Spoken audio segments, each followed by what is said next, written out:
sobre un estudio que se llama Las experiencias adversas de la niñez. Vamos a empezar a discernir cuáles son las características de este mentor que son indispensables para prevenir las experiencias adversas de la niñez. Entonces, el Señor es mi pastor, nada me faltará. En lugares de verdes pastos me hace descansar. Junto a aguas de reposo me conduce. Él restaura mi alma. Me guía por senderos de justicia por amor de su nombre. Aunque yo pase por valle de sombra de muerte, no temeré mal alguno, porque tú estás conmigo. Tu vara y tu callado me infunden aliento. Tú preparas mesa delante de mí en la presencia de mis enemigos. Has ungido mi cabeza con aceite, mi copa está rebosando. Ciertamente, el bien y la misericordia me seguirán todos los días de mi vida y habitaré en la casa del Señor por largos días. El Señor es mi pastor, nada me falta.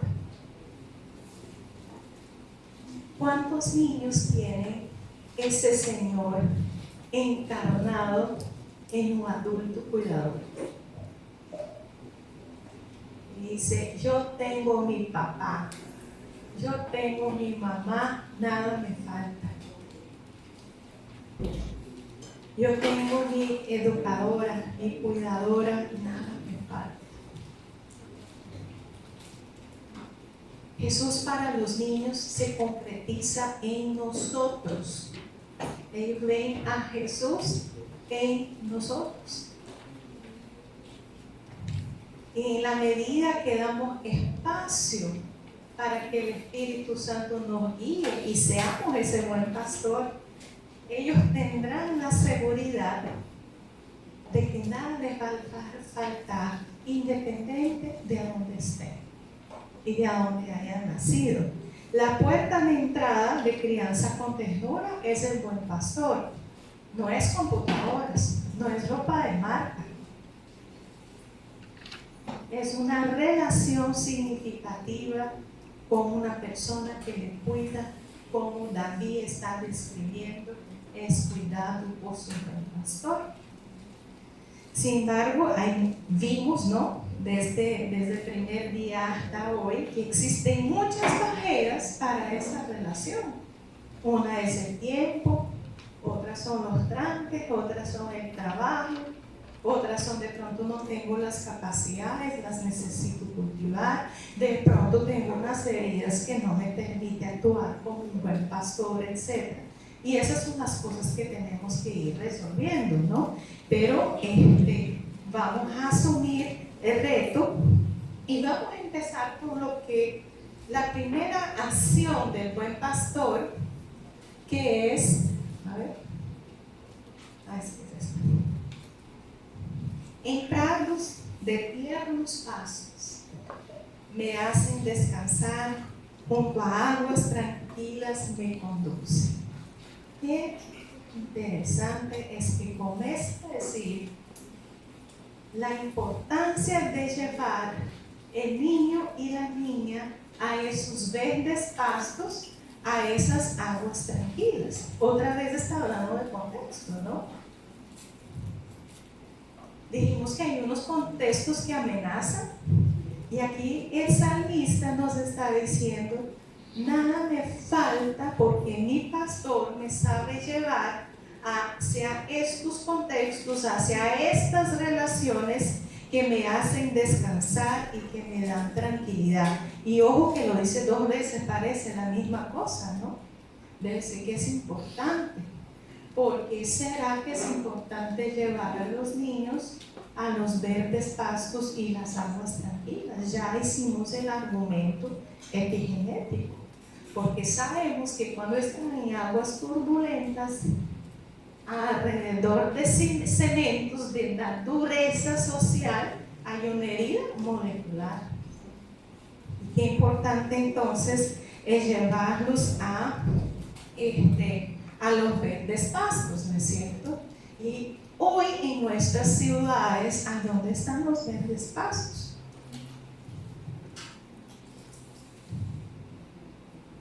Tal vez no es un problema para Clayton. Aquí estamos en Clayton, ¿verdad? Bien verdecito. ¿Dónde estamos? En el diablo. Ay, se me olvidaba que estamos en el diablo. O pasamos por Clayton, ¿verdad? Para llegar aquí. Ay, hay mucho verde. Hemos reído con el tema del diablo, pero bueno. Llevar los verdes pasos, llevar a aguas tranquilas. No el buen pastor hace con que el niño que vive en un contexto de excesiva violencia, como ese contexto hoy de los niños y las niñas latinoamericanas, independiente de dónde nazca, que podamos como adultos saber llevarlos a verdes pastos. Pongamos el caso del niño hondureño que les decía con el tema de las madres. ¿Cómo hacemos que ese camino entre la casa y la escuela, que está marcado por violencia, donde las cabezas ruedan, donde los tiros y cómo hacer ese camino tranquilo para el niño? ¿Qué ideas pudieran ocurrir? ¿Es posible? Sí. Hacer tregua con las malas pudiera ser uno, ¿no? No resuelve el problema de las malas, pero tranquiliza a los niños. A ver, puede ser que de 2 a 4 no haya un solo disparo en la comunidad para que los niños no tengan que ir con miedo a la casa. ¿Será que ustedes están dispuestos a esto, señores mareros?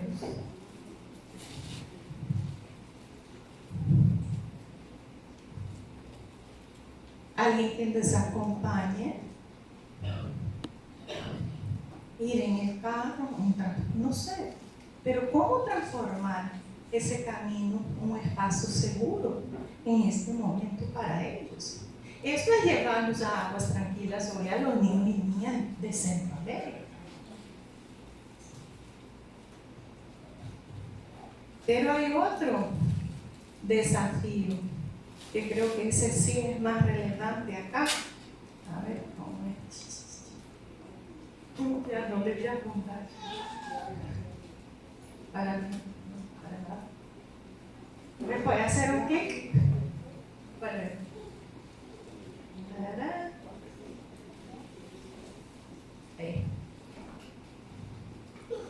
Muchas veces, ¿sí saben esta fotografía? ¿De dónde es? Aruba. ¿Sí? Un carrusel en el centro comercial, en el patio de comidas. ¿Son estos verdes pastos?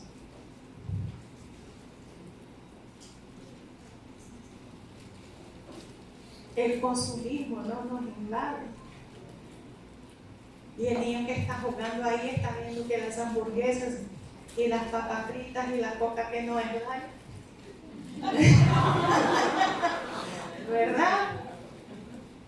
Y a la tentación, ¿verdad? Y los juguetes que están ahí, yo quiero esto, y quiero el otro, y quiero. Y mira cómo lo hace tan bonito, ¿no? Tan atractivo para el niño, ¿no? Y qué importante luego entonces no es llevar a los verdes pastos, es sin llevarlos a consumir. Esos no son verdes pastos. Entonces, qué importante es la planificación urbana para que los niños tengan áreas de recreación, pero también áreas seguras. La que sigue, por favor. Ahora bien, ya vimos un poco el argumento de por qué es importante llevar a los niños y niñas a los verdes pastos. Y quisiera ahora entonces traer un poco de las neurociencias para entender cómo la ternura, cómo tener papás, mamás, educadores, pastores, médicos, enfermeros, maestros, educadores tiernos. Porque en esta relación hay un verde pasto, hay unas aguas tranquilas. Y quisiera que pudiéramos entender la ternura no como algo que uno aprende, pero algo como el cual uno nace. La ternura es gratis, hermanos y hermanas, nacemos con ella. es condición humana. Y este señor, Jacques Pansek, que es un neurocientista y que ha trabajado sobre las emociones más básicas y fundamentales que están en nuestros cerebros más primitivos, ha identificado exactamente a dónde se guarda el sentido de la ternura en el cerebro humano y qué se tiene que ocurrir para que esta área sea activada y que podamos sentir la ternura de manera gratis, aun cuando no hayamos ido a la escuela de ternura. ¿Ya? Entonces él dice que los mamíferos, no solamente, ¿verdad? No solamente el Homo sapiens, pero toda la clase mamífera, ¿ahí quién están? Los gatos, ¿verdad? Los perros, todos los animales mamíferos, y nosotros estamos en una misma categoría de los mamíferos. Entonces los mamíferos en general y específicamente la especie humana no sobreviviría sin que su mente y cerebro estuvieran preparados para invertir tiempo, energía y ternura para crear a los niños y las niñas. Nuestras crías nacen profundamente inmaduras y si nosotros no cuidamos con ternura, no sobreviven. ¿Cuánto puede quedar un bebé humano desatendido después de haber nacido? En cambio que las tortuguitas, la mamá ni está cuando nació, va caminando y buscando el mar. No son mamíferos. Nosotros no somos mamíferos. Nosotros necesitamos a alguien que nos cuide para poder sobrevivir. Entonces dice también Jacques Pansek que la civilización humana descansa sobre la relación de ternura entre el cuidador y los niños y las niñas. Por eso cuando estábamos hablando los otros 2 días de la importancia de tener tiempo para cuidar, es porque esto refleja una necesidad, una condición biológica para que la especie pueda sobrevivir. Y cuando dificultamos a los padres, madres, educadores, etcétera, los tiempos para cuidar, nos deshumanizamos, o sea, nos alejamos de a lo que fuimos criados. Y entonces nos enfermamos. Y es esto que vamos a ver. Entonces, bien, lo que hizo Jacques Pansek fue mapear lo que él llama los sistemas emocionales. Y cuando digo mapear, es mapear en el cerebro. Encontró las diferentes áreas que cuando uno estimula con electrodos genera esos sentidos. ¿Listo? Entonces, estos son sistemas emocionales primarios: la búsqueda, la ira, el miedo, la sexualidad, el cuidado, el pánico y el juego. Esos son los sistemas emocionales. Y cuando ejercemos estas acciones, por ejemplo, de la sexualidad, del cuidado, cuando jugamos, etc., sentimos estas emociones. Y acá él coloca que la ternura se siente cuando se cuida. No es que yo siento ternura para cuidar. Cuando yo cuido, mi cerebro se activa y libera los químicos que me hacen sentir ternura. Y el sentir ternura, ¿qué es? Es ese sentido que después que usted tiene después de un masaje, ¿sí? Cuando le han, ¿verdad? Cuando le han hecho un buen masajito, no ese masaje que así, ¿verdad? Que le unos masajes fuertes, que ese más bien uno sale, Dios mío, ¿qué pasó? Un tren encima de mí. Pero esos masajes suaves, ¿no? Con aceite, etc. Y le da un sueño, ¿verdad? Uno se siente tan en paz, tan tranquilo, ¿verdad? El mundo está feliz, porque si no se puede enfrentar a mi esposo otra vez, ¿no? Entonces, ¿ves? Esa es la ternura. Esa es la ternura. Y lo siente uno y lo siente que le masajeó también, porque el acto de cuidar estimula quién es cuidado y quién es cuidador, por eso es recíproco, ¿no? Entonces, bien, miremos a ver entonces Eso solo para molestar. Porque no está en inglés, pero he buscado traducir la área solo de la ternura, pero cada uno de los emocionales está hoy mapeado en los cerebros humanos. Entonces, por ejemplo, se sabe que el sistema de los cuidados está ubicado en todas estas áreas, que no las voy a leer por tiempo, pero esas son las áreas neurológicas que se activan cuando alguien me cuida.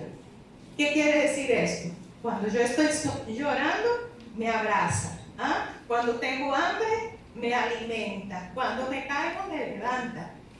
Cuando necesito que cambien mi pañal, me lo cambian. Conversan conmigo, etc. Me tocan.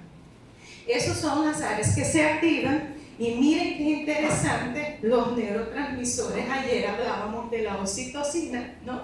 Entonces, cuando activamos estas áreas, se liberan la oxitocina, la prolactina, la dopamina y miren los opioides. ¿Sí saben qué son los opioides, no? Son como esas drogas que se inyectan y se tiene ese sentido de euforia, descanso, serenidad. ¿Ah? Esto uno tiene adentro. Y esto es lo que se libera, solo que se libera en poquitas cantidades. ¿Sí? No se libera como lo que yo estoy inyectando cuando soy un químico dependiente. ¿Sí? Entonces, esos son los químicos que me hacen sentir ternura, que me relajan, que me da ese sentido que dice el salmista de serenidad. Cuando alguien me cuida, yo me siento que estoy en las aguas tranquilas. Y por eso, como me siento seguro, tengo la fe de que nada me falta, porque sé llegar a esa persona cuando tengo problemas y ella me va a hacerme sentir segura, tranquila, relajada, serena. Y cuando yo estoy segura, tranquila, relajada y serena, yo puedo encontrar soluciones a mis problemas. Puedo pensar de manera más creativa, que cuando yo estoy con miedo, angustiada, me va a pegar, no me va a pegar, me va a regañar, me va a montar de la casa, me da miedo, oculto, no trabajo el asunto hasta que es descubierto, cuando ya después es un problema real, ¿no? Entonces, qué importante es saber que el Señor parte de su plan original. Cuando ellos nos digan ser cuidadores de la creación, Él nos dio el cerebro para ser cuidadores. Y ese cerebro no es un cerebro femenino, ese es el cerebro masculino y femenino. ¿Sí? Entonces, los hombres y las mujeres podemos sentir lo mismo. Podemos sentir ternura. Estamos hechos para sentir ternura. Cada vez que cuidamos, se estimulan las hormonas de la ternura para que yo me vincule con el niño y no lo abandone en la hora de dificultad. ¿Listo? Entonces la ternura es un regalo dado por Dios. Pero ¿qué está haciendo la sociedad? La sociedad está haciendo cada vez más difícil el acto de cuidar. Porque gasto muchas horas en el tranque, porque invierto muchas horas en el trabajo, ¿ah? Porque tengo que tener 2 trabajos para poder tener los recursos para que mis hijos vayan a la escuela. Entonces estamos haciendo unas barreras, y cuando le digo deshumanizantes, porque si yo no cuido, estas partes de mi cerebro no se estimulan. Y si no se estimulan, yo no libero eso. Y si yo no libero estos neuropéptidos y estas hormonas, yo no me vinculo con los niños, no me vinculo con mi pareja, no me vinculo con el otro de manera placentera y satisfactoria. Fragiliza las relaciones y consecuentemente estoy pidiendo valor a esto. Esto es el problema de fondo, cuando estoy diciendo deshumanizante. Ustedes han visto esa de Gymboree, donde llevan los niños para que jueguen, para que aprendan a mover un brazo, o que aprendan a caminar, o que aprendan a... Sí, esos lugares de estimulación temprana. ¿Sí? Igual los adultos necesitamos estimulación temprana, pero de estas áreas, ¿ves? De estas áreas neurológicas, y la manera de estimular esto, como dice Jackman, es cuidando. Pero hoy además, en el poco tiempo que yo tengo que cuidar, es un disfrute. No, porque vengo estresada, el niño también está estresado, ¿sí? Tengo que hacer tareas, tengo que hacer esto, tengo que hacer mire, que no sé cuánto, y esto que debería liberar las hormonas del placer, se liberan es que más cortisol, porque estamos estresadísimos, y ahí sí, el poco tiempo que tengo todavía ni es placentero, porque estoy cuidando por obligación, y no porque no tengo los tiempos para disfrutar de lo que estoy haciendo. Entonces mira cómo nuestra sociedad nos está deshumanizando de una manera muy importante, y por eso, ¿verdad? Tenemos que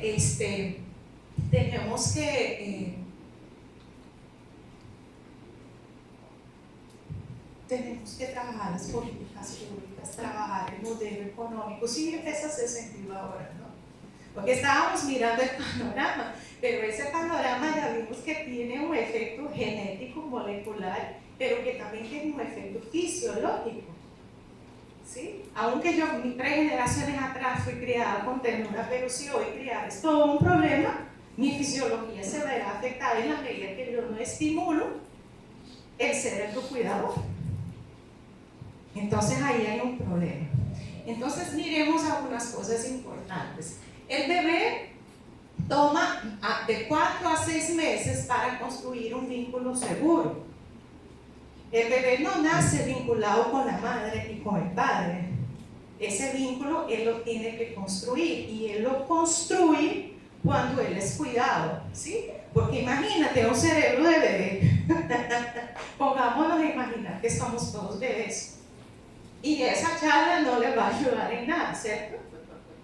Pero la práctica de la charla sí. Si usted va a la casa, ¿verdad? O aquí mismo, que está con el bebé bien cuidadito, no abrigado en usted, y él sabe quién es usted, porque usted siempre va cuando llora, cuando tiene hambre, cuando tiene un pañal.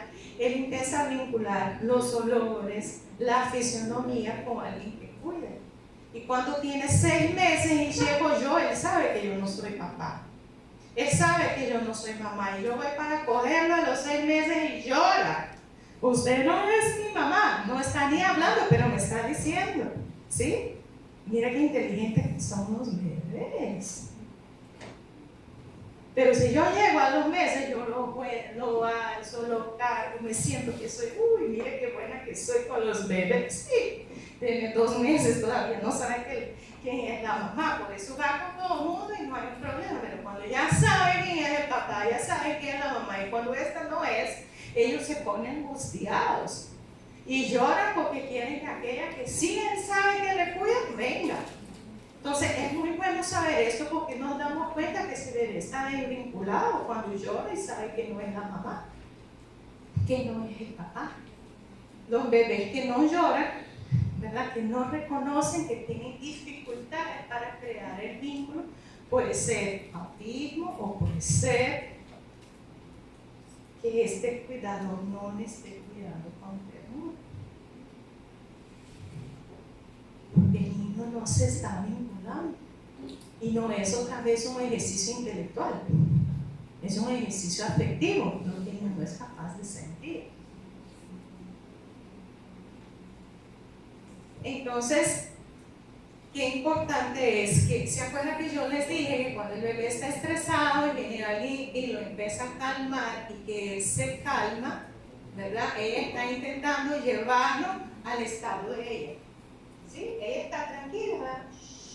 Tranquilo, mi amor, no pasa nada, aquí estoy. Le va sobando, le suele gentilmente la cabecita, ¿verdad? Gentil, no es así. La ternura es gentil, es fina en el trato, ¿no? Y hay ese otro movimiento que es de alegría, que es más movido, ¿no? También es bueno, pero en esa situación ella está intentando llevarlo aquí. Cuando la mano de ella está tocando la cabecita de él, se empieza a liberar ¿qué hormonas? la oxitocina, los opioides, la prolactina, ¿sí? Y él se va tranquilizando y estos dos van sincronizando sus afectos. Lo que ella está sintiendo, él empieza a sentir también. Ahora bien, si es una mamá estresada que acaba de llegar del trabajo, un tranque, el arroz quemó y el otro niño de 4 años se cayó para allá, ¿cómo estará el estado afectivo de ella? ¿Y él? ¿Va a poder calmarlo? No. ¿Se van a vincular? ¿Es porque ella no lo ama? No. Es porque el contexto está fregado.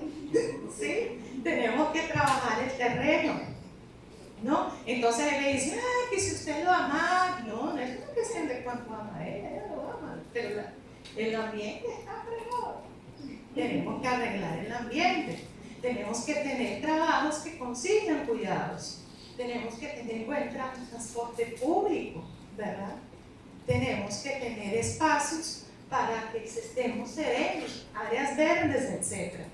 Ahí, entonces la madre con solo el bebé libera la oxitocina, el opioide, da esa sensación de serenidad placentera en los dos, ¿verdad? Y el bebé consolado por la madre también libera la oxitocina y los opioides y esa serenidad placentera, y esto es lo que genera la sincronización afectiva, y esto es una plataforma de la empatía, ¿no? Estamos en lo mismo. Ahora bien, ¿cómo podemos llevar los niños a los 20 pasos? ¿Qué podemos hacer? Uno, ya dijimos, ¿no? Ya sabemos a dónde está y qué hay que hacer, pero, por ejemplo, los masajes en los bebés, ¿no? Con los aceites. Pero también los masajes, ¿a quién? Al cuidador. ¿Ah? El cuidador, mire, después de un masaje le toca un bebé, uy, el bebé va a estar en la gloria. Sí, porque usted está relajado, él se relaja también. Entonces, papá y mamá al spa, hacer masajes, tener tiempo para el autocuidado. No solamente el cuidado del bebé, usted se tiene que cuidar también. Y ahí esa sincronización afectiva le va mejor. Las caricias es otra manera. ¿Se acuerdan que les decía que las caricias son suaves para que estimulen el cerebro cuidador? ¿Sí? No son agitar el bebé, suaves. ¿Ya? Acariciar con cariño.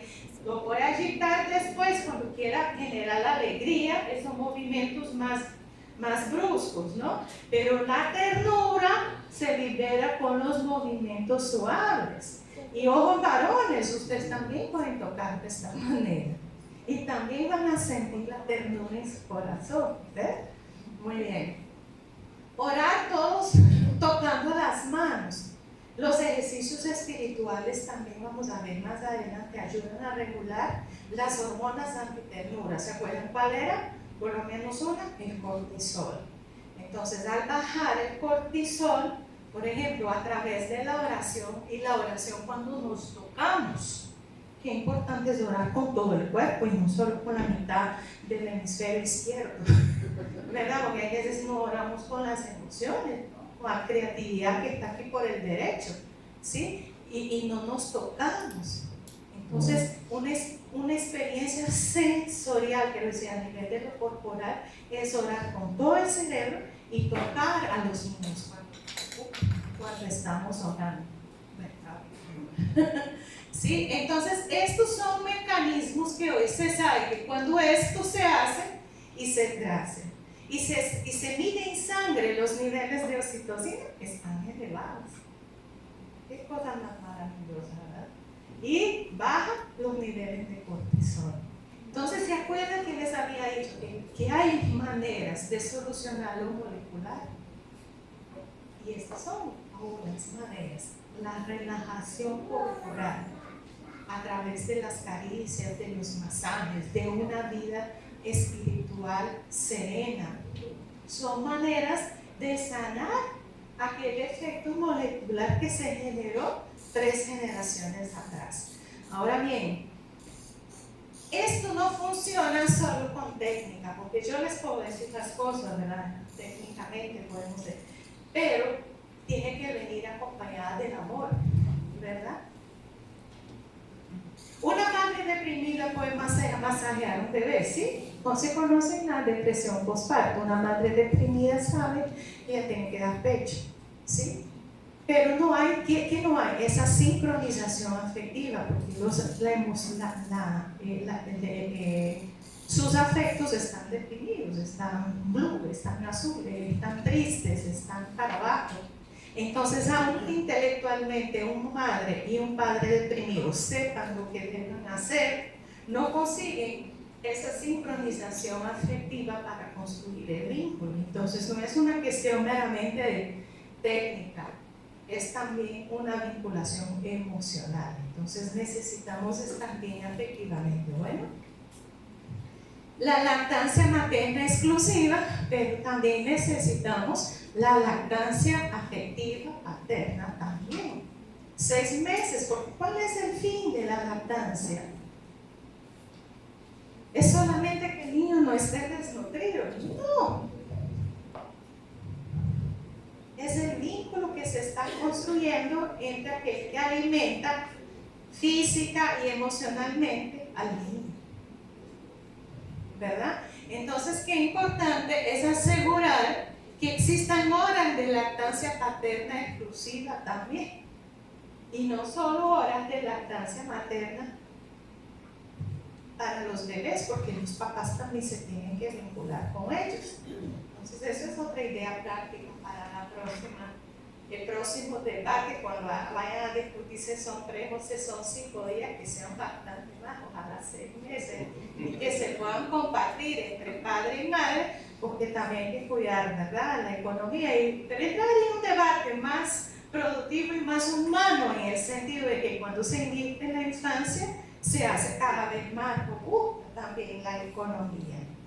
Entonces, ahora bien, vamos a entrar a explicar un poquito qué pasa a nivel neurológico con los niños y las niñas y por qué es tan importante aprender a consolar, como el preámbulo para luego decir qué pasa cuando esto no ocurre, que serían las experiencias adversas. Entonces, ya vimos que cuando el niño siente estrés, ¿no?, a través del dolor, del miedo, ¿verdad?,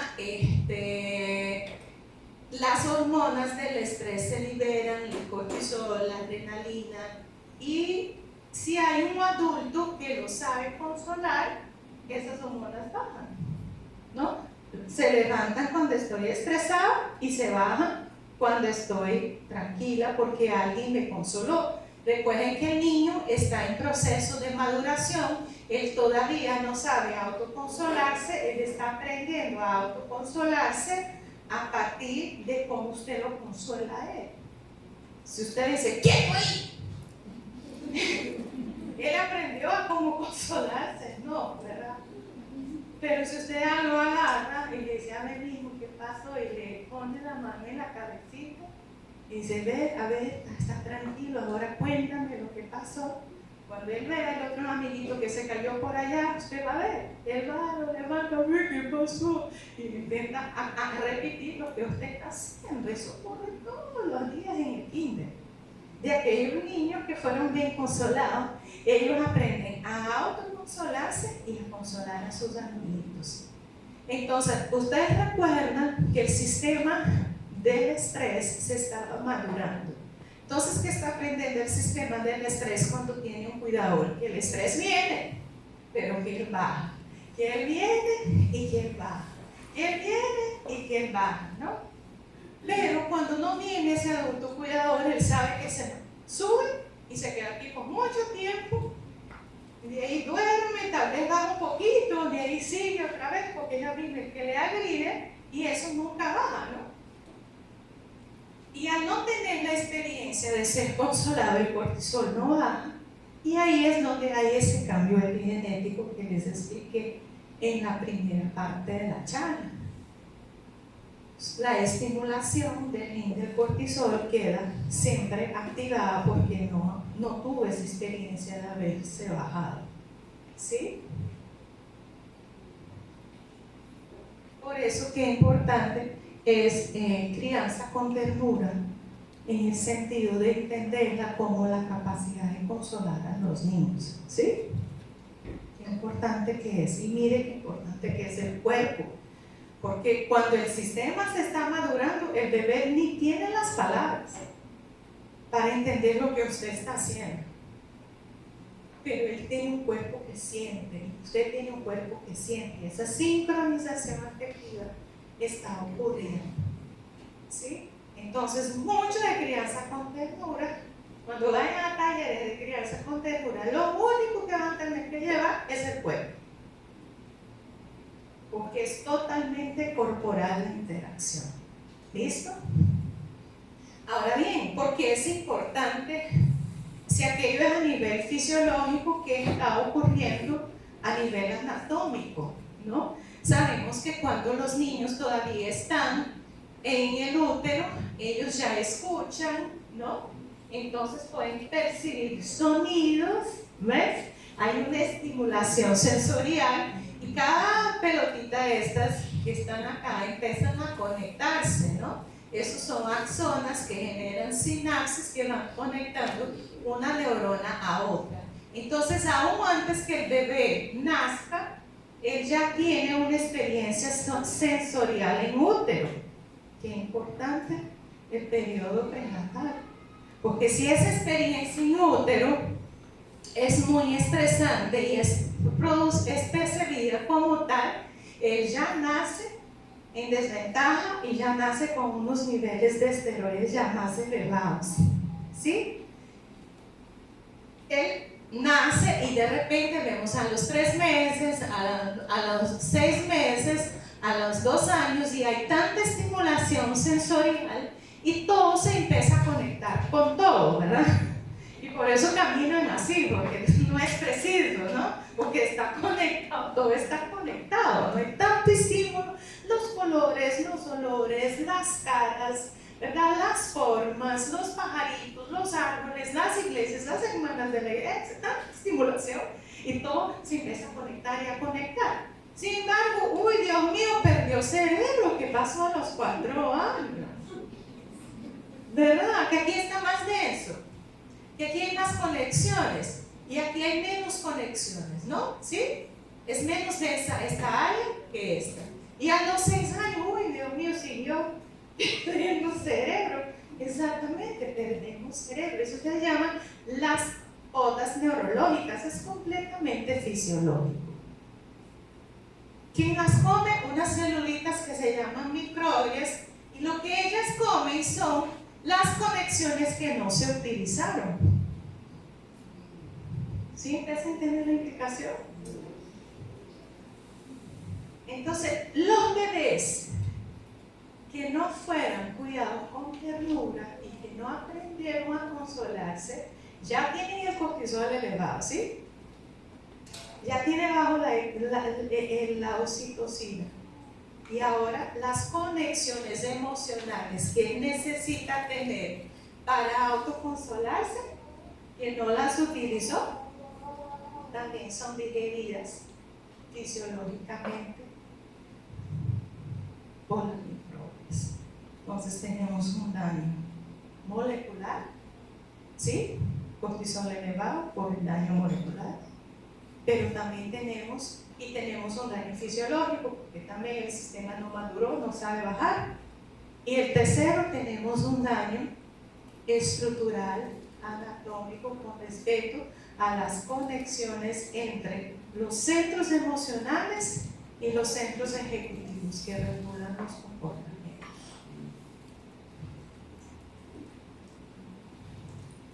Por eso la parábola del sembrador, no se va a olvidar. Qué importante es el contexto relacional, social y económico donde nace el niño, porque el Señor nos hizo dependientes de los cuidados. Por eso le digo, cuide la creación. Y cuando no la cuidamos, nos enfermamos en esas proporciones. Y después queremos resolver los problemas cuando ya son adolescentes, pero mira, contar todo lo que va a tener que sanar.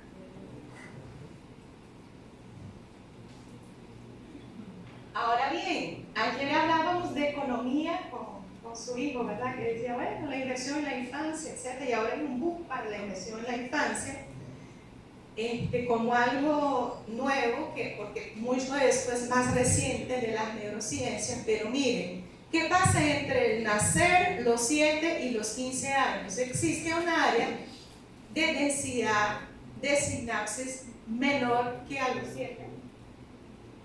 Entonces hay una segunda poda neurológica, ¿listo? No es solo la primera poda neurológica que debemos estar preocupados, que es la primera infancia. ¿Sí? Tenemos que preocuparnos hasta los 25 años, pero específicamente en la primera etapa de la adolescencia, que es cuando ocurre la segunda poda neurológica, que quiero decir, seguiré destruyendo aquello que no utilizó, por donde la energía no pasó. ¿Sí? Ahora bien, si yo perdí la primera poda porque dejé que el niño creciera en espacio de abuso, negligencia, etc., y no hice nada, y ahora ese adolescente está en la segunda poda, ¿cuáles serán las consecuencias? O si quedo solo con las guarderías y no tengo los programas de cuidado para adolescentes. ¿Dónde están las guarderías de los adolescentes? Guarderías. No puedo imaginar cómo sería, debe ser chévere una guardería de adolescentes.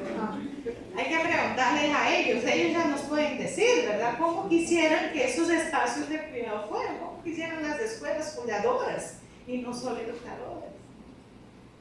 Pero en fin, y eso ya sabemos, ¿no? Sabemos que la ternura es súper importante y es fundamental y es ontológica. ¿Por qué? Porque ella es nuestra esencia.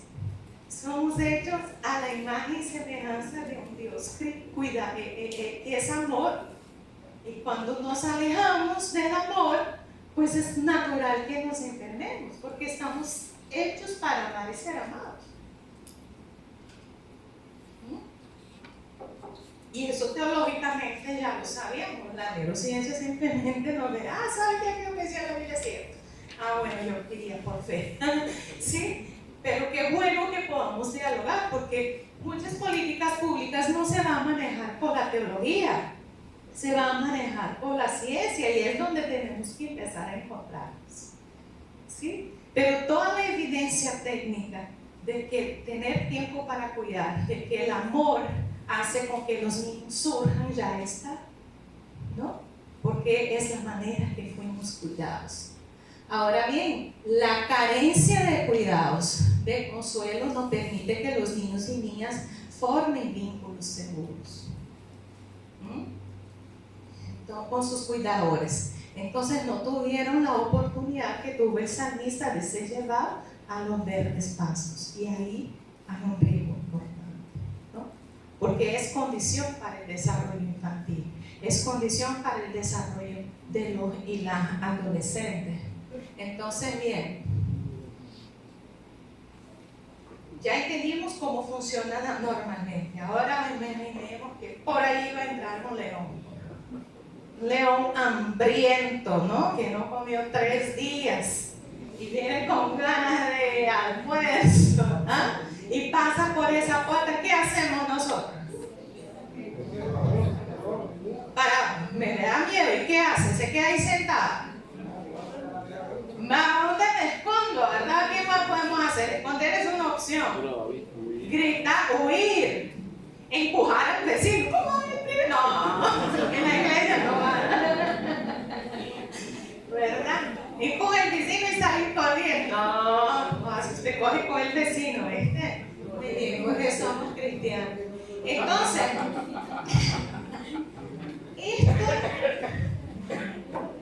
¿qué pasa cuando no es el león? ¿Qué pasa? Que cada vez que yo regreso a la casa yo le encuentro al león. ¿Verdad? Por ejemplo, padres y madres alcohólicos que hoy tomaron, pero mañana no tomaron. ¿Sí? O tomaron ayer, entonces hoy no toman. Pero yo nunca sé cómo va a llegar mi papá. Yo nunca sé como niño si ese papá que va a llegar, que vino tomado, va a pegar a mi mamá. O si no, niño tomado en situación de violencia de género, pero tiene un problema y usa la violencia de género. ¿Ah? Y el niño está todo el tiempo como estresado. Aún el papá no le pegue. ¿Sí? Y uno dice, a ver, violencia de género. No, pero no pegó al niño, no hay abuso. ¿Cómo que no hay abuso? ¿Cómo está el niño? Está preocupado si mamá va a ser golpeada hoy o mañana, ¿no? Entonces, ¿cómo están los niveles de cortisol? Elevados, ¿sí? Todo el tiempo está alto. Entonces, ¿a dónde está la herida de ese niño? ¿A dónde usted la va a encontrar? En sangre, ciertos niveles de cortisol. ¿Sí? Y le va a hacer, cuando haga un CAT scan y ve que las necesidades de conexiones neurológicas están disminuyendo. Pero hay una huella, hay una herida. Que el ojo no vea en la piel no significa que no hirió el niño. Porque todo el tiempo está ansioso, está con miedo. ¿Qué va a pasar? Entonces, cuando esta situación está ocurriendo, vamos a ver rápidamente acá, ¿no? Las situaciones de estrés activan la amígdala cerebral, que es muy potente para la liberación de energía, ¿no? Eso es otra cosa. Cuando uno está en una situación de miedo, hay mucha energía que está fluyendo en el cerebro y esta energía bloquea, ¿sí? Esta energía emocional bloquea la capacidad racional. Entonces uno empieza, hey, ¿por qué estás llorando? ¿Por qué? No, el niño no puede pensar en este momento porque está totalmente bloqueado su capacidad ejecutiva. Es pura adrenalina lo que está fluyendo. Entonces tenemos que calmarlo primero para luego preguntar a ver qué está ocurriendo, ¿no? Entonces se bloquea la corteza prefrontal, o sea, no tiene el niño la capacidad para racionar, pero eso es hecho de tal manera también porque si un niño, ¿no es cierto?, va a niño de 2 años, qué linda la piscina, me voy a tirar, yo no voy a pensar, a filosofar, ¿no? O sea, ¿cuál es la probabilidad matemática que este niño que se está acercando con una velocidad de 1 metro por segundo caiga en la piscina y que se ahogue? ¿Cuánto tiempo tengo para llegar hasta aquí? Antes que se ahogue, ¿no? Si nuestro cerebro no se bloqueara, eso es lo que estamos haciendo y los niños ahogados, ¿sí? Entonces hay una razón por la cual, porque usted necesita reaccionar en el instinto para salvar la vida del niño, pero el niño también reacciona en el instinto cuando él se siente vulnerable, no está pensando, él va a reaccionar, va a pegar al papá, va a huir, va a esconder, va a empujar al amigo, ¿sí? Porque no está usando esto, está reaccionando a nivel de su cerebro repetido, ¿no? Y entonces, una vez que el niño está tranquilo, ¿no?, se genera un sentido de serenidad y ahí sí puedo conversar y racionalizar con el niño.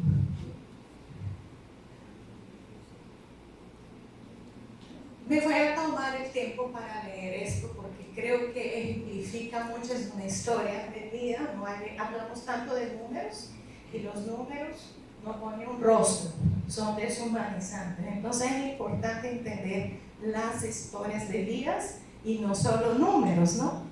Entonces dice, otro caso se presentó en la Procuraduría del Estado de Coahuila con Carla de 8 años de edad que tenía bajo su cuidado a sus hermanos de 6 y 3 años, ella tenía 8, ¿ya? Debido a que decidió comerse una porción de arroz y una mortadela, su madrastra la castigó azotándola repetidas veces con un cable de cobre que tenía en su domicilio. Posteriormente la sacó al patio y ahí continuó pegándole en su espalda. La dejó afuera hasta las 2 de la madrugada. La metió nuevamente en su domicilio para dejarla dormir en el piso. A la mañana siguiente, su padre biológico, Carlos Ruiz, fue informado sobre lo que había ocurrido, de manera que él continuó con el castigo.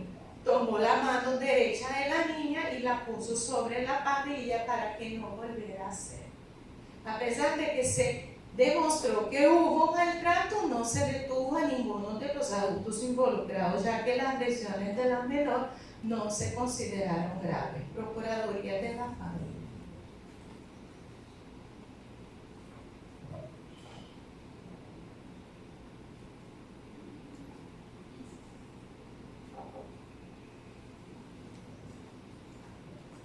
Este es un tiempo.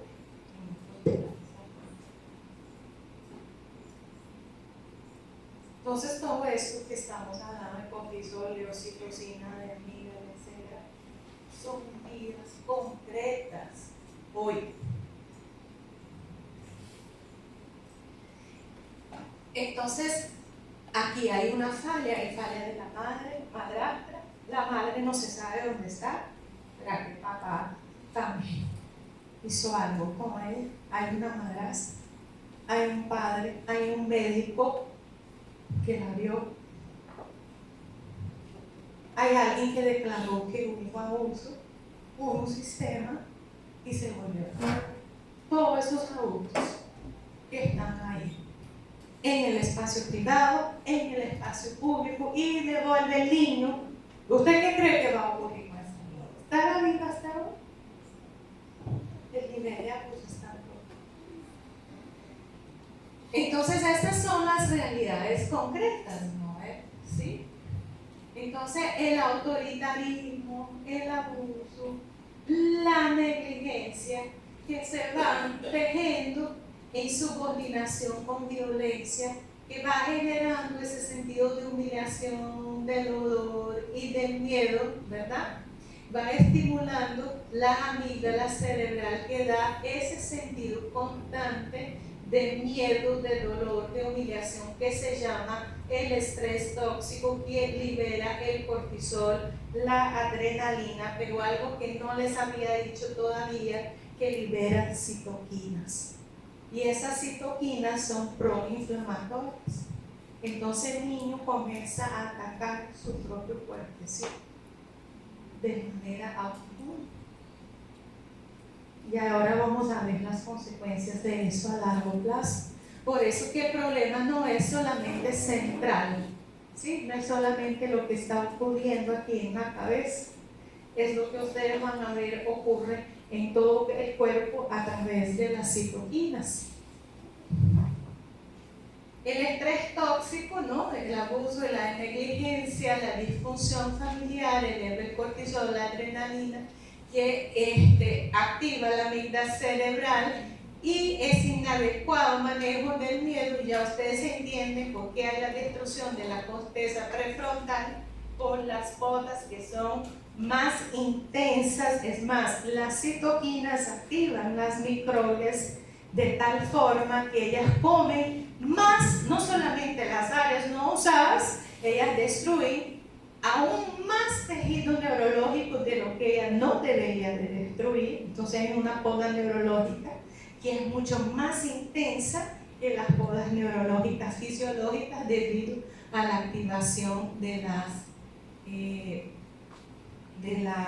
citoquinas. Ahora bien, todo esto para llegar a las experiencias adversas de la niñez, para entender ese estudio que ocurre cuando los niños experimentan abuso, negligencia y disfunción familiar en su niñez, ¿no? Desde los 0 hasta los 18 años. Y esos dos cientistas, Vincent Felipe y Robert Anda, fueron los primeros que hicieron un estudio del 98, viejo el estudio, ¿no? Les voy a presentar el primero.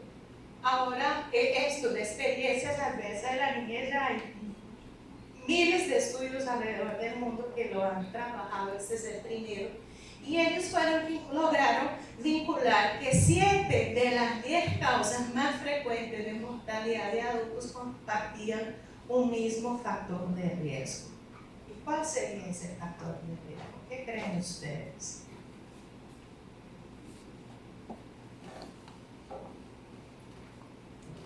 Las experiencias adversas de la niñez. ¿Qué hicieron ellos? El primer estudio fue retrospectivo. Y bueno, ellos entrevistaron más de 19,000 adultos y les preguntaron sobre sus experiencias adversas durante la niñez y las categorizaron en 10. En el folletito que ustedes tienen, ahí está el cuestionario original que ellos usaron para que cuando puedan también ustedes completen este cuestionario para conocer su propio nivel de vulnerabilidad. ¿Listo? Entonces, ellos preguntaron a esos adultos si cuando ellos eran niños, ¿sí?, habían vivido de manera frecuente o muy frecuente el abuso físico, emocional o sexual, la negligencia física, emocional o 5 disfunciones familiares. Convivir con un padre o una madre que tenía enfermedad mental, que había sido encarcelado, que ejercía violencia de género contra la madre, si era químico dependiente o se había abandonado la relación. Ahí está el divorcio, pero pudiera ser que se murió o que más que todo el divorcio que rompe con el niño y no solo con la relación, digamos, maternal, que eso también es un problema, con la esposa, quiero decir. Y luego ellos dieron a cada uno de estos, no importara cuál, un punto. Y para cada uno que dijera que sí, yo viví esto, era un punto. Entonces yo pudiera tener 0 puntos si no viví nada de esas experiencias, o 10 puntos si había vivido todas esas experiencias. Y luego relacionaron estos puntajes con problemas, ¿verdad? Como eso se hizo en una empresa privada de salud que se llama Kaiser Permanente en California, y entonces hicieron examen físico, historia clínica, examen físico, examen laboratorio, para relacionar los cuadros clínicos y factores de riesgo a la salud que ellos tenían con respecto a los puntajes que habían adquirido en el test. ¿Sí? ¿Y qué encontraron? Para aquellas personas, primero una cosa en general, cuando uno mueve de 1 a 2 a 3 a 4 hasta 10, conforme yo voy aumentando los puntajes, también aumentaban los factores de riesgo. 2, las prevalencias. Más personas decían que fumaban, más personas decían que habían tenido embarazo en adolescentes, más personas decían que se habían infartado conforme yo iba sumando los puntajes. Sin embargo, aquí lo que les estoy reportando es específicamente con respecto a 4 más, ¿sí? Pero cuando usted mire el estudio, conforme usted suma los puntajes, suma los riesgos. Miremos, por ejemplo, las personas que tuvieron 4 más experiencias adversas durante su niñez, que ellas tenían 3 veces el riesgo de sufrir de violencia de género cuando eran adultas. ¿Sí? Tenían 4.6 veces mayor el riesgo de sufrir de depresión. Y tenían 12.2 veces mayor riesgo de intentar suicidio. Miremos salud sexual y reproductiva. Esas personas con 4 más puntajes durante su niñez, cuando adolescentes o a lo largo de la vida, tenían 3 veces mayor el riesgo de decir que tenían 50 o más compañeros sexuales, el doble de riesgo de embarazarse en adolescencia y más de triple de riesgo de tener una enfermedad sexualmente transmisible. Cosas que uno no pensara. Tenían más del doble de riesgo de sufrir de accidentes vascular cerebral, el doble de riesgo de tener cardiopatía isquémica, eso quiere decir un infarto al miocardio, el doble de riesgo a cualquier cáncer, 3 veces el riesgo de enfisema, bronquitis, enfermedad crónica, casi 3 veces el riesgo de diabetes, más de 3 veces el riesgo de ser considerado alcohólico, más de 3 veces el riesgo de ser fumador y casi 5 veces mayor el riesgo de ser químico dependiente.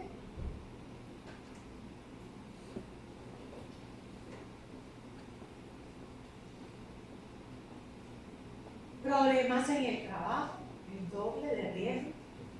Problemas financieros, también el doble en la adultez, ¿no es cierto? El doble de riesgo. Y también problemas laborales, el doble de riesgo que aquellas que no tenían experiencias adversas en la niñez. Pero este es un estudio, por ejemplo, que sacó el año pasado la Escuela de Pediatría en Estados Unidos, Journal of Pediatrics, y encontraron que tú no tenías que esperar ser adolescente para ya manifestar las implicaciones de haber sufrido abuso, negligencia o disfunción familiar. Los niños en kinder ya usted veía un comportamiento diferente. Por ejemplo, los niños de jardín de infancia que tenían 3, no 4, solo 3 de esas experiencias adversas, ya presentaban 3.5 veces mayor riesgo de tener problemas de atención, 3 veces el riesgo de tener problemas sociales en el kinder, casi 3 veces mayor el riesgo de expresar agresividad y el doble de riesgo de tener un desempeño académico inferior al promedio con respecto al lenguaje, matemáticas y estudios sociales. Y los niños que empiezan así, donde no hay una intervención, ¿cómo va a ser el desempeño laboral en la secundaria?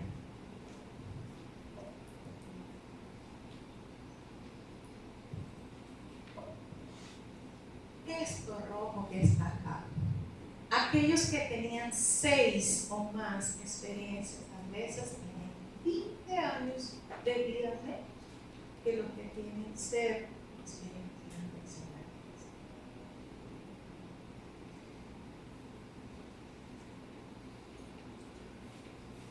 Entonces, ¿cuál es la hipótesis? Imagínense si yo tengo un proyecto para cáncer y todo esto, acabo los recursos, ¿verdad? Porque un proyecto para embarazo adolescente, un proyecto para químico dependiente, un proyecto para eso.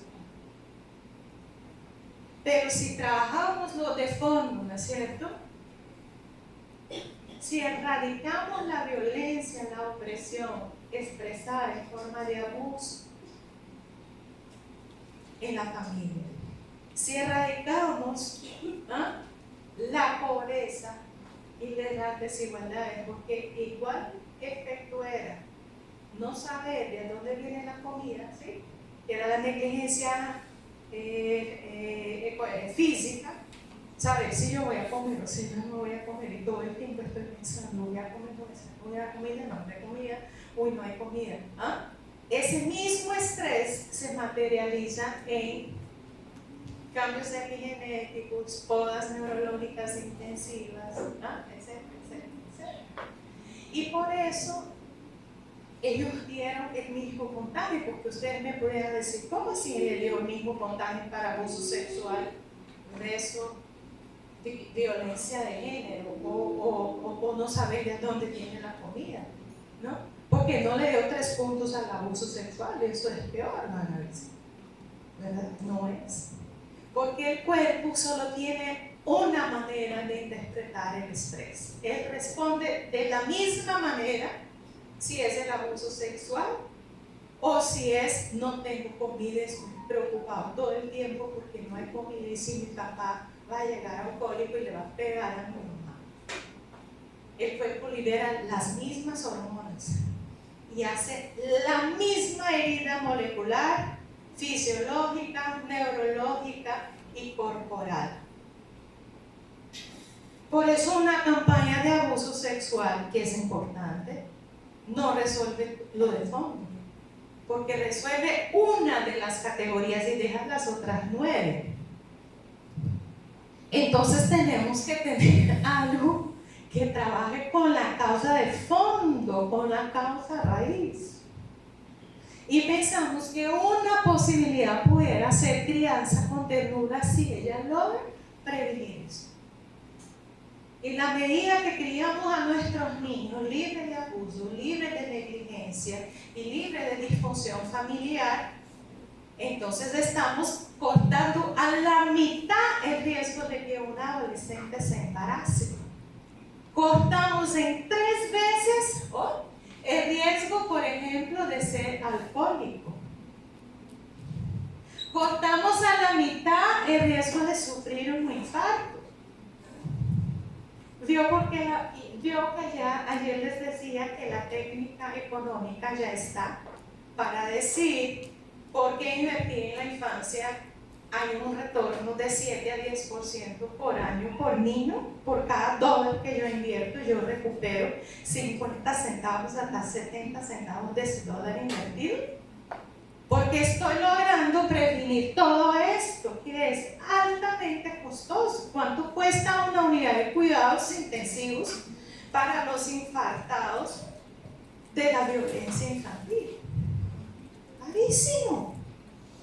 ¿Cuánto me cuesta dar la educación, el trabajo para las personas que tienen discapacidad porque un alcohólico les atropelló?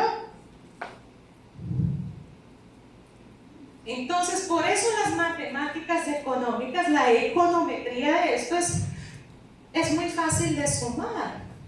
Quizás hay que invertir en la infancia, en la prevención del abuso, en la prevención de la negligencia, en la prevención de la disfunción familiar, me genera una economía más robusta y es bueno para la empresa privada también, en la medida, ¿verdad? ¿Se acuerdan que ayer les decíamos que teníamos una metodología renovando nuestra empresa a través de las relaciones de ternura? Es que en la medida que la empresa privada contribuye a la crianza con ternura, él está cortando en la mitad sus problemas laborales. Ella está cortando a la mitad el ausentismo laboral. ¿Ya? Si yo estoy con un infarto, yo no puedo trabajar. Si yo tengo diabetes y tengo que ir cada tanto tiempo al médico porque me desestabiliza el azúcar, no voy a trabajar. Y los problemas financieros los reduciría a la mitad. No los elimina, crianza con ternura no es que borra todo, pero borra la contribución del abuso, de la negligencia y la disfunción familiar en cada uno de esos casos. Entonces, por eso que la economía sería más robusta con, ¿cómo se llama? Crianza con ternura, ¿no? Entonces, en la medida que prevenimos la crianza patriarcal, que naturaliza la violencia, naturaliza la opresión, naturaliza el humillar al otro, controlar al otro, entonces genera las posibilidades para todos sus efectos. Entonces necesitamos un cambio cultural. El otro punto que también quería hacer, que crianza con ternura sí o sí tiene que aportar a la economía. Por eso no puede ser solo escuelas para padres, ¿eh? O solo grupos de apoyo para sanar esas heridas. Tenemos que trabajar lo económico, porque ¿se acuerdan que les dije? Déjame ver. Que una de ellas era la negligencia física, y eso está vinculado a la pobreza. Por eso escuela para padres no resuelve todo. Tiene que venir con una propuesta de reducción de la pobreza y promoción de la justicia económica, porque si no, esto no va a ser afectado. ¿Ya?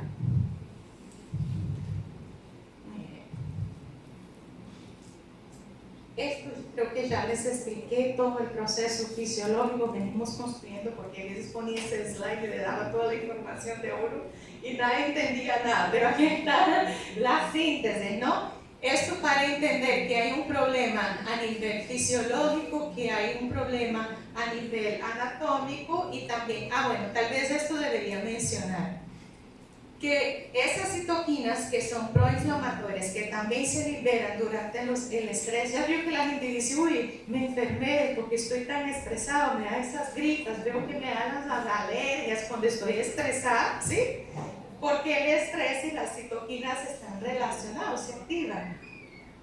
Pero también se genera esa inflamación crónica que les dije en todos los tejidos y por eso vulnera también el miocardio, también la piel, también las articulaciones, y esos son también el páncreas y todo donde se produce la insulina, etc.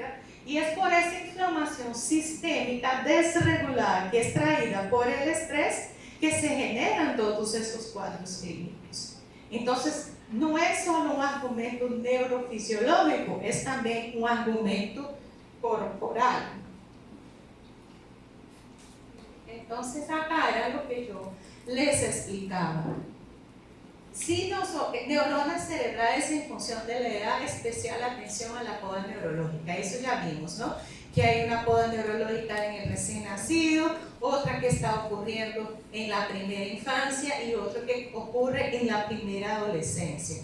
Entonces, si uno pierde la oportunidad de asegurar, ¿no es cierto?, que el niño vivió su primera poda neurológica en un espacio de ternura y no interviene acá, y permite que la primera poda neurológica venga, pero luego no interviene tampoco en la adolescencia, son dos podas neurológicas que estamos perdiendo. Dos oportunidades de dejar esa herida más profunda en la vida de los niños y hacer más difícil el proceso de restauración, porque está más marcado el desarrollo corporal completo, neurológico y periférico del niño y la niña, ¿no? Entonces acá es importante pensar que muchas veces creemos que vamos a encontrar en la piel las heridas del abuso, y esas son también en la piel, pero no son solo en la piel. Hay una herida molecular, ¿no?, porque epigenéticamente activamos los moduladores de los genes del estrés y de la inmunidad, ¿sí? Empezamos a reaccionar inmunológicamente contra nosotros mismos, es un cuadro autoinmunes, neurológicamente porque destruimos las conexiones neurológicas, hacemos podas neurológicas más intensas. Hay una herida fisiológica en todos los órganos internos. Hay una herida emocional, ¿sí? Porque no es solo lo físico que se hiere, también las emociones se hieren. Entonces no hay que sorprendernos del aumento progresivo, por ejemplo, en la depresión como el mal del siglo. Hay que esperar, si no vemos una reducción importante en abuso, negligencia y disfunción familiar, la salud mental no se recupera. Las relaciones sociales, las relaciones interpersonales y sociales también están heridas, ¿sí? Y hay una herida espiritual importante también. Y no podemos quedar como iglesia sanando lo espiritual. Es muy importante, tenemos que buscar una sanación más holística.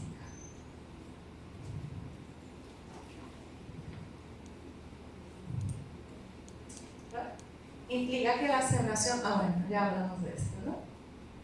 Ahora bien, ¿cómo explicamos lo que ocurrió? Esa es la lógica que propone Vincent Felitti y Robert Anna para explicar. A ver, una cosa es que yo sé que hay una relación entre el abuso, negligencia y disfunción familiar con todos aquellos problemas, pero yo tengo que decir por qué. Ya empezamos a decir el por qué, pero así es como ellos los explican, ¿no?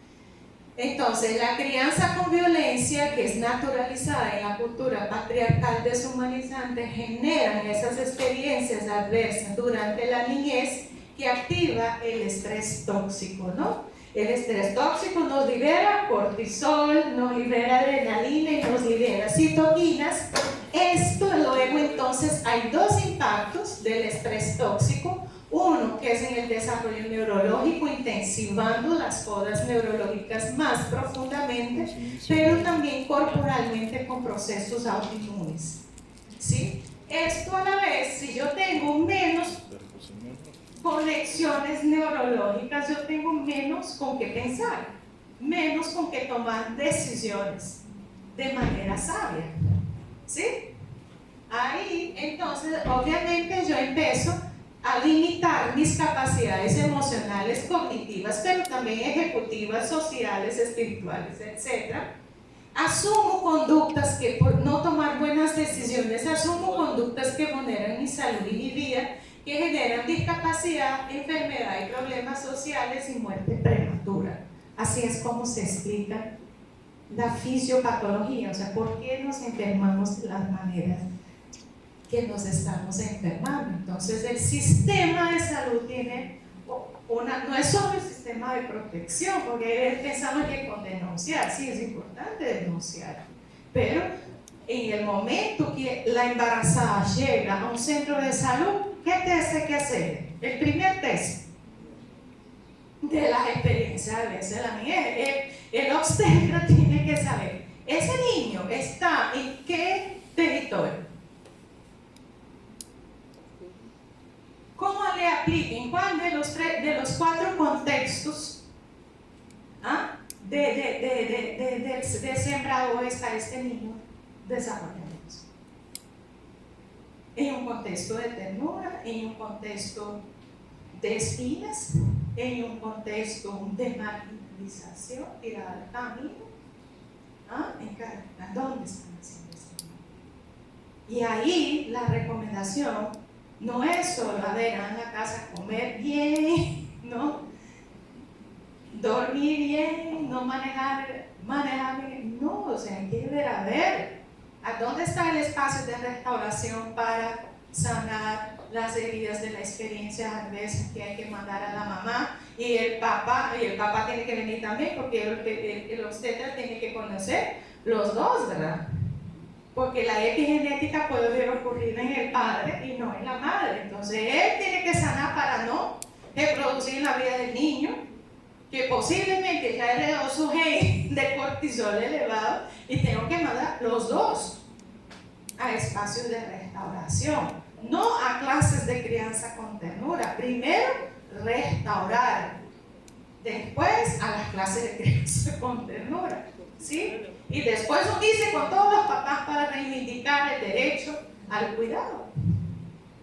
Entonces el sistema de salud tiene una dimensión muy importante. Ahora bien, si tuviéramos crianza con ternura como un derecho animado desde la política de salud pública, como para decir algo, pudiera ser cualquier otro sector,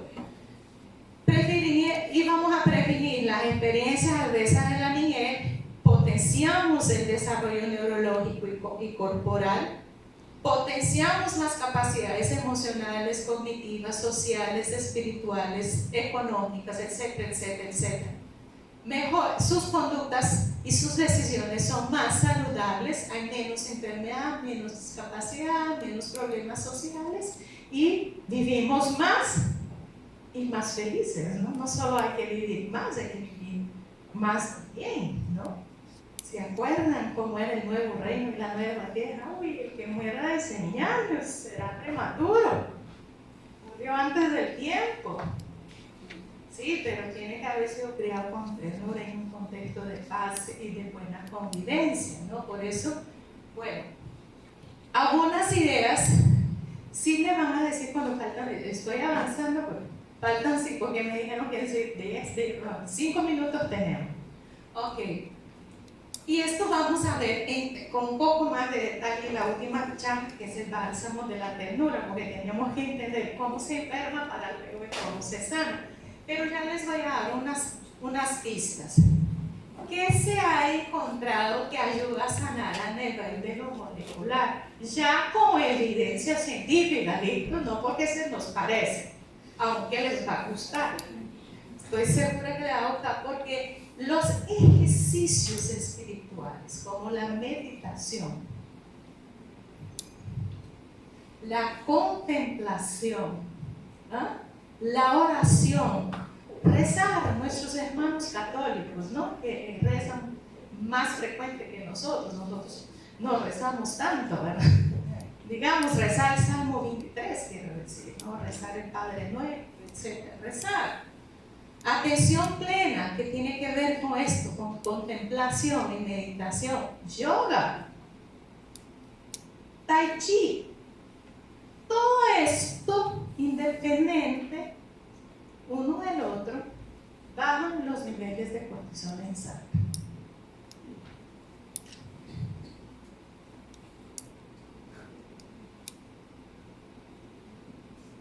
A pesar de las experiencias adversas de la vida, 26 horas de atención plena dividida en 8 horas de un taller intensivo más las demás horas en intervenciones de 2 horas hasta completar las 26, baja en sangre cortisol.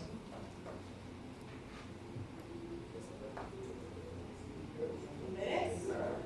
Ustedes que tienen tanto verde, cosas, un país tan hermoso, contemplar la hermosura de la creación.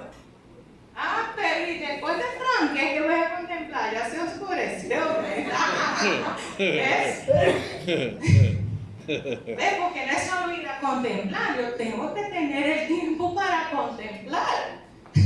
¿Sí? Entonces, pero mira, ¿cuáles son las políticas públicas que nos dan tiempo? Para esas cosas importantes. No les interesa. No hay ni para cuidar. No les interesa. Y ahí le digo, ve mamá, pues, vea. Además usted debe practicar los ejercicios espirituales 30 minutos todos los días, porque ve, y eso se vuelve una carga para ella, porque ya tiene más horas en trabajo doméstico que vimos ayer. Tiene horas trabajando y ahora la carga de ir espiritualmente balancearse porque el cortisol está elevado. ¿Listo? Entonces, sí sabemos que esas cosas funcionan, pero hay que tener las condiciones para que ellas ocurran. Y debe estar dentro de la fe de cada uno. ¿Sí? De pronto no les voy a animar al Tai Chi, no sé si están abiertos para eso, ¿verdad? Pero la meditación, la contemplación, la oración son prácticas nuestras que también generan salud emocional. Para lo neurológico, bueno, esto es para el cambio epigenético, ¿listo? Para el neurológico, para que yo vuelva a proliferar las conexiones neurológicas, ¿yo puedo hacer eso? Sí. ¿Sí han visto eso que a veces se accidentan y empiezan en una silla de ruedas, verdad? Y después con el trípode, y después con solo una, y después caminan, ¿sí? Es posible recuperar sinapsis perdidas, pero ¿qué tengo que hacer? Oración. ¿Oración para qué me servía? Para el epigenético. Acá tengo que crear experiencias sistemáticas de ternura de manera muy intensa. Es estimulación temprana. ¿Solo que estimular qué?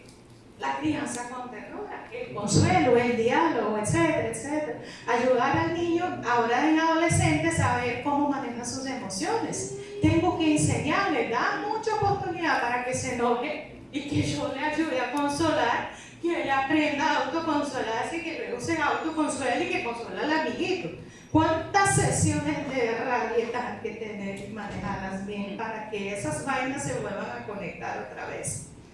¿Cuánto tiempo nos toma, verdad, después de un accidente, que estoy en silla de ruedas, a caminar bien? ¿Cuánto tiempo me toma?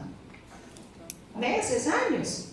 Ah, bueno, entonces cuando esperamos a trabajar con los adolescentes, esperen meses de años para reconectar, para proliferar, para estimular esas nuevas conexiones neurológicas que los destruimos a punto de palo.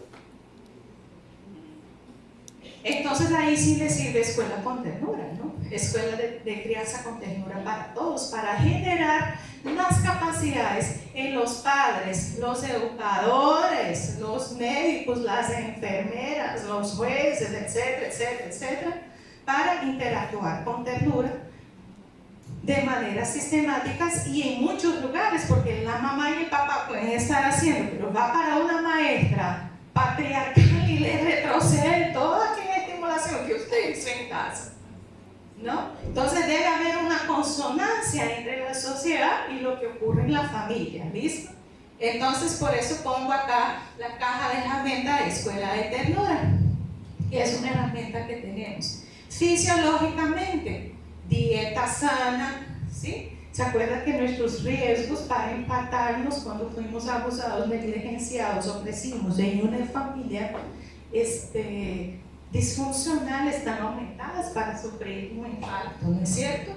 Entonces tenemos que sí o sí también ayudarnos con dieta sana, ejercicios como caminar, nadar, bicicletas. ejercicios espirituales también, porque nos apoyan desde lo molecular a resolver los impactos fisiológicos, emocionalmente, grupos de apoyo. Solo estar en un grupo de apoyo ya le ayuda. Aún no hagan nada, desde que no las hieran, ¿no? No le vaya a tirar piedra a los que ya vienen mal, acojan con ternura, nada de andar buscando. Sí, porque hay vuelta y hiere. Entonces, un buen grupo de apoyo, que aquí tenemos una caja de herramientas, por ejemplo, Bálsamo de la Ternura, donde se trabajan específicamente las experiencias adversas de la niñez, cultivar una red de amigos, dentro y fuera de la iglesia. Ser parte de una comunidad de fe y espiritual, no estar conectado, tener buenas relaciones, es súper restaurador. Y también en lo social, poner en práctica la crianza con ternura en todos los espacios, iglesias, familias, escuelas, hospitales, sistemas de prevención, ser parte de una comunidad de fe, cultivar una red de amigos, etcétera, etcétera. Esos son como se sanan a los diferentes niveles la experiencia adversa de la niñez. Y llegamos al versículo 2 del Salmo 23. Y vamos, nos faltan algunos, eso va a ser les dejo el material para que también se pongan a leer. Pero yo ya les he explicado lo más denso, ¿no? Pero hay otras cosas importantísimas que pues no tenemos tiempo para tocar, pero igual ustedes tienen las presentaciones, ¿no? Entonces, vamos a concluir esta cuarta parte, ya, ¿verdad? Ya vemos 2, 3, 4, nos falta una al final de la tarde, donde vamos a hablar del bálsamo de la ternura y les voy a contar cómo hacemos esos grupos de apoyo para el tema de la restauración. ¿Listo? Entonces, ahí está la pizarra que va a pasar ahorita. Sí, vamos a pasar las preguntas, sugerencias y demás se harán ya al final, porque estamos justo en el tiempo. Vamos a pasar al almuerzo, tenemos 1 hora, el almuerzo va a ser en la nave pequeña. Regresamos a la 1:15, que vamos a pasar entonces a los talleres.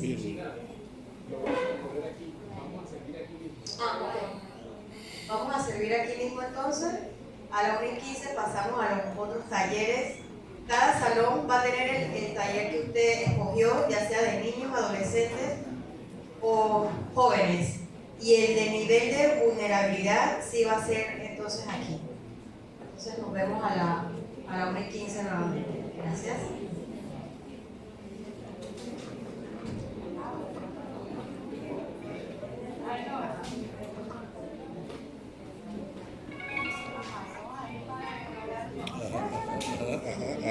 Dije que lo pusieran en silencio. Es que eso hay que bajarlo por otro lado.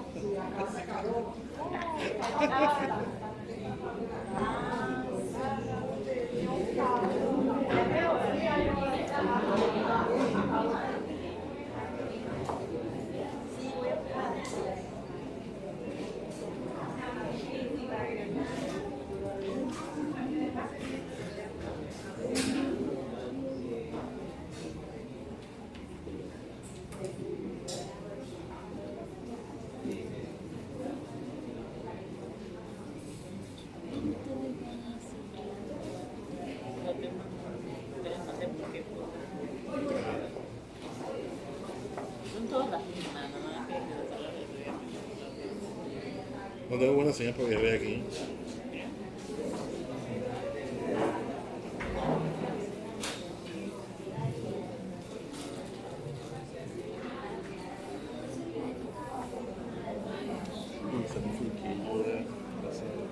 Hola chicos. Hola tía. ¿Amigo? Ajá, sí vino. Te llegas a lo mejor.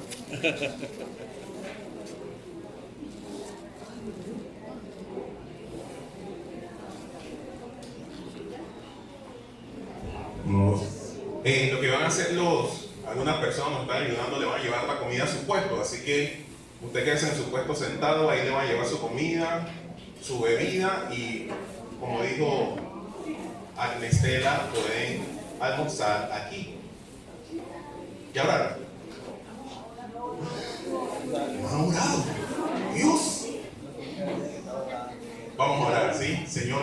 gracias en esta tarde por este tiempo, Señor. Bendecimos los alimentos que tú provees para el almuerzo en la tarde de hoy, Señor, que sean de bendición a nuestro cuerpo físico. En el nombre de Jesús, amén y amén. No, la estoy como que.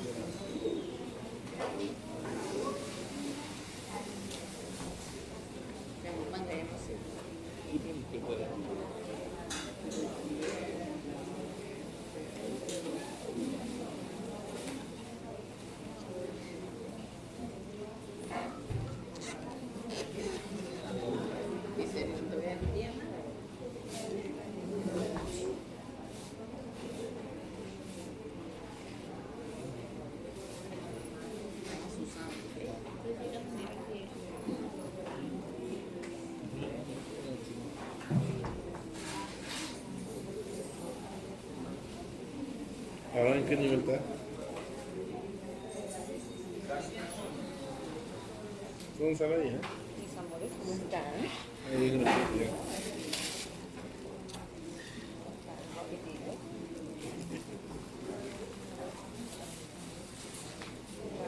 La vamos fría.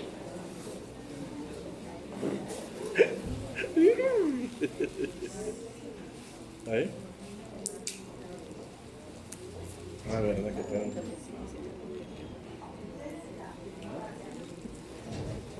Google.